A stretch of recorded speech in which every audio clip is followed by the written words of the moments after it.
Property consultancy and chartered surveying firm Cavendish Maxwell has released its industrial and logistics report for 2019. The study explores themes including area-specific pricing, the impact of e-commerce, along with market challenges and opportunities. To tell us more, we have Andrew Love with us here in the studio. He's a partner and head of investment and commercial agency at Cavendish Maxwell. Great to have you back with us, Andrew. Thank you. So what does your report say about the competitiveness at the moment of the industrial and logistics sector? I think, like the wider real estate market, we have seen some challenges over the last 36 months, but what the report indicates is that that is perhaps shifting, perhaps seeing a bottoming out. We've seen a 26% year-on-year increase in inquiries, and we've seen some substantial demand from Chinese partners. So I think it goes to show that Dubai is still very competitive. Now let's talk about the e-commerce impact in the sector, because your report also touches on that as well. Fascinating sector. I've seen particularly positive results as driven by e-commerce.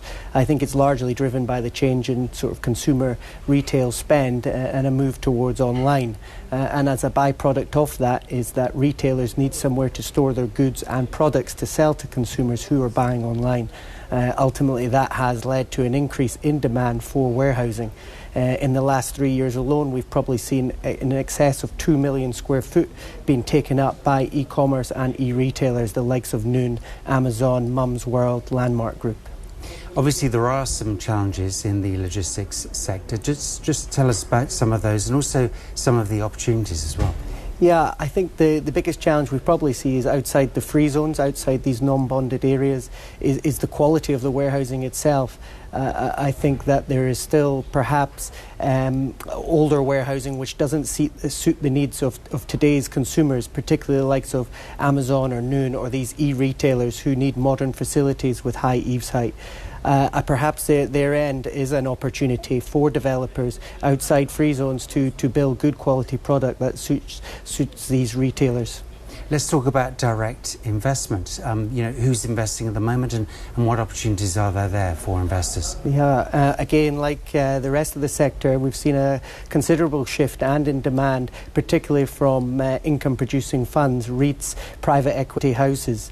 What we're seeing is that they want to diversify their income in their portfolios, and in particular that involves acquiring retail and logistics and industrial products. So on the whole, we are seeing demand for that product type. Andrew, what about for you? Any surprises in this report that came out just last week or so? I think on the whole we were probably a little bit surprised at the level of increase in inquiries. 26% was quite a lot year on year, but goes to show that there is still demand there. I think going forward, probably what we need to see is a little bit curb in that supply, and some of that supply being absorbed to see those rents starting to bottom out and prices thereafter increasing. All right, we'll leave it there, but Andrew Love, appreciate your time. Thanks a lot. Thank you. The 7th edition of the Dubai